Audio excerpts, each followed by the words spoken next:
अस्सलाम वालेकुम वरहमतुल्लाहि वबरकातुहू। तमाम दोस्तों को साइन अप फार्मेसी पे एक दफ़ा फिर खुशामदीद। दोस्तों, जैसे कि आपको मालूम है कि हर दफ़ा हम आपके लिए एक नई बीमारी या एक नई मेडिसिन के हवाले से इन्फॉर्मेशन लेके आते हैं। आज भी बड़ी यूनिक जो है वो बीमारी के हवाले से मैं बात करूँगा और उसमें मुख्तलिफ सॉल्यूशंस भी आपके साथ शेयर करूँगा। लेकिन इस सबसे पहले अगर अभी तक आपने हमारे चैनल को सब्सक्राइब नहीं किया तो काइंडली इसको सब्सक्राइब कर लें, अपने जानने वालों के साथ शेयर कर लें और इस वीडियो को लाइक कर लें ताकि बहुत सारे लोग इससे फ़ायदा उठा सकें। तो दोस्तों, चलते हैं आज की वीडियो की तरफ। आज जो मेरा उन्वान है इस वीडियो का, जो मकसद है वो बनाने का मकसद ये है कि सर्दियों में जब हम बहुत ज़्यादा गरम चीज़ें खाते हैं, जैसे कि मछली वगैरह खाते हैं या हम जो है ड्राई फ्रूट्स वगैरह लेते हैं, तो अक्सर मुंह में जो है वो छाले बन जाते हैं और मुंह में जो छाले जो हैं वो इतने तकलीफ होते हैं कि फिर उसके बाद खाना पीना बहुत मुश्किल हो जाता है, दर्द भी होता है और बंदा तकलीफ़ में ही रहता है सारा टाइम जो है। और ये एक टाइम लगाता है और कई दफ़ा तो ये बहुत लंबा भी हो जाता है, जो कि बहुत ज़्यादा तकलीफ़ का बाइस भी बनता है। तो इसके हवाले से लोग अक्सर पूछते हैं कि क्या मसले का हल निकाला जाए, और स्पेशली अगर बच्चों में हो जाए तो बच्चों की वैसी खुराक जो है वो बहुत ज़्यादा डिस्टर्ब हो जाती है, उनकी रूटीन ख़राब हो जाती है। तो इस हवाले से जो है आज इंशाल्लाह इस पे तफसीली बात होगी। सबसे पहले तो समझ लें कि ये होता क्यों है। बेसिकली जो है, अगर आपके मैदे में जो है वो गर्मी हो गई है, मैदे के अंदर तेज़ाबियत हो गई है, तो बेसिकली ये मुंह का अल्सर बन जाता है, क्योंकि हमारा मैदा जो है वो डायरेक्ट मुंह से जुड़ा हुआ है, बीच में से एक खुराक की नाली के ज़रिए जुड़ा हुआ है। तो इस वजह से मैदे में जो मुंह में जो है वो छाले बन जाते हैं, अल्सर हो जाता है। और जैसे मैदे के अंदर अल्सर हो जाता है, तेज़ाबियत हो जाती है, ऐसे ही मुंह के अंदर भी जो है वो छाले से बन जाते हैं। इस मसले के हल के लिए जो नॉर्मली सबसे ज़्यादा यूज़ होती है हमारी आम रूटीन के अंदर, वो सोमोजेल यूज़ होती है। ठीक है जी, ये सोमोजेल है, ये बहुत ज़्यादा यूज़ होती है, ये ठंडा का एहसास भी देती है। लेकिन दोस्तों, ये जो है इसका इलाज नहीं है। ठीक है, वक्ती तौर पे आपको ठंडा का एहसास मिलेगा, आप 3 से 4 दफ़ा दिन में लगा भी सकते हैं, आपके लिए ये जो है सुकून का बाइस बनेगी, लेकिन थोड़ी देर के लिए इसका इफ़ेक्ट होता है। तो फिर इसका हल क्या है? तो इसका हल है, सबसे ज़बरदस्त जो जेल इस टाइम मार्केट में अवेलेबल है वो है डेक्टारिन जेल। ठीक है जी, 20 मिलीग्राम ओरल फॉर्म, ओरल कहते हैं मुंह में लगा लें, आप इसके ईज़िली मुंह में लगा सकते हैं। ठीक है, सोमो जेल भी मुंह के अंदर लगा सकते हैं, बिल्कुल सेफ़ है। इसी तरह ये भी ओरल जेल है ये, लेकिन ये इलाज है। ये अगर मुंह में जो है आपके छाले जो हैं वो किसी बैक्टीरिया या फंगल की वजह से भी हुए हुए हैं या मैदे की वजह से हैं, तो ये उन दोनों में काम करता है और बहुत ज़बरदस्त इसके जो हैं वो रिज़ल्ट हैं। ये देखें, इसके साथ ये एक क्रीम है, ये जेल फॉर्म में है और इसके साथ ये चमचा है।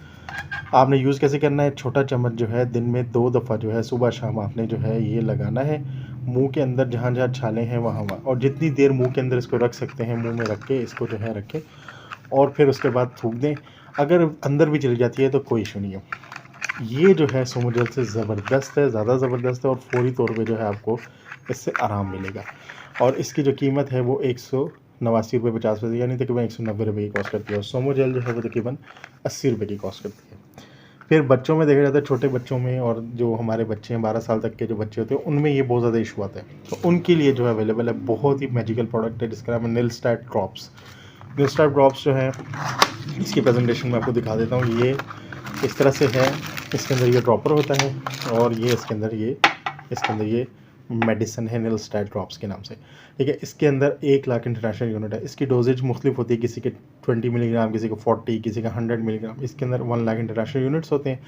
आपने इसको यूज़ कैसे करना है, डोजेज इसकी समझ लें। इसकी डोज इस तरह से है, अगर छोटा बच्चा है यानी अभी पैदा हुआ है, यानी 1 महीने से लेकर 1 साल तक का बच्चा है, तो आपने ये उसको ये ड्रॉपर जो है ये 2 ml तक भरना है। ठीक है, इसमें निशान लगे हुए हैं, ये 1 ml का निशान लगा हुआ है, ये 2 ml पूरा ड्रॉपर 2 ml का है, यानी हमने 2 ml तक भरना है। 1 ml आपने बच्चे के एक साइड पे डालना है मुंह के, और 1 ml आपने बच्चे के दूसरी साइड पे डालना है। ठीक है, और जितनी देर बच्चा मुंह में रखे उसका ज़्यादा ही फ़ायदा होगा। ठीक है, अगर ज़्यादा नहीं रख सकता, ज़ाहिर है वो मैदे में जाएगा, लेकिन मैदे को कोई नुकसान इससे नहीं होगा। अगर 2 साल से 1 साल से बड़ा बच्चा है और 6 साल तक का बच्चा है, तो आपने उसको किस तरह देना है? 4 ml उसकी डोज़ है, 4 ml उसकी डोज़ है, यानी एक ड्रॉपर भर के एक साइड पे मुंह के डालना है और दूसरा ड्रॉपर भर के दूसरी साइड पे मुंह पे डालना है। बच्चे से कहना है कि जैसे कुल्ली करते हैं वैसे इसके अंदर अपने मुंह के अंदर फिराते रहो इसको। ठीक है जी, जितनी देर रख सकते हैं इसको रखें, बेशक अंदर जाता है फिर चला भी जाए। और फिर अगर 6 साल से बड़ा बच्चा है और 12 साल तक का बच्चा है, तो आपने इसको क्या करना है? 3 ml, यानी एक पूरा ड्रॉपर और एक आधा ड्रॉपर मुंह के एक साइड पे, फिर एक पूरा ड्रॉपर और एक आधा ड्रॉपर मुंह के दूसरी साइड पे डालना है, और उसे कहना है कि मुंह के अंदर अच्छी तरह इसको फिरा ले। आप देखेंगे कि उसके मुंह के दाने फौरी तौर पे जो है 1 दिन के अंदर ही गायब हो जाएंगे और वो बच्चा भी जो आपका सुकून में आएगा। तो ये 2 प्रोडक्ट्स जो हैं, बड़ों के लिए डेक्टेरिन जेल है और बच्चों के लिए जो है निलस्टैट ड्रॉप्स आप जो है वो यूज़ करेंगे। ताकि जो है उनके मुँह के छाले ख़त्म हो सकें।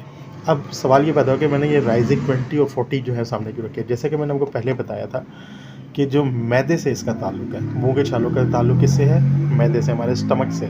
तो अगर आप इसका मसले का फ़ौरी हल चाहते हैं तो इन दवाइयों के साथ-साथ जो कि डेक्टारिन ले रहे हैं या सुमो-जेल लगा रहे हैं या निलस्टा ड्रॉप्स ले रहे हैं, निलस्टा ड्रॉप ब्रांडेड भी ले सकते हैं। तो आपने क्या करना है साथ में 20 मिलीग्राम या ज़्यादा मसला है तो 40 मिलीग्राम एक कैप्सूल सुबह के टाइम बगैर नाश्ते के 1 घंटा पहले, नाश्ते से 1 घंटा पहले जो है आपने ले लेना है। आप देखेंगे जिस चीज़ ने 3 दिन लेने हैं या 5 दिन लेने हैं मुँह के छाले ठीक होने में, वो 1 दिन के अंदर आपको फ़र्क पड़ना शुरू हो जाएगा। ठीक है दोस्तों, उम्मीद है आज की वीडियो आपको पसंद आई होगी। इस हवाले से कोई भी सवाल हो, कोई भी बात पूछनी हो, मैं आपको जो है इसके हवाले से फुल इन्फॉर्मेशन दूँगा। तो अपने दोस्तों के साथ शेयर करें और इंशाल्लाह एक नई वीडियो के साथ दोबारा फिर आपकी खिदमत में हाज़िर होंगे। अस्सलामु अलैकुम वरहमतुल्लाहि वबरकातुहू।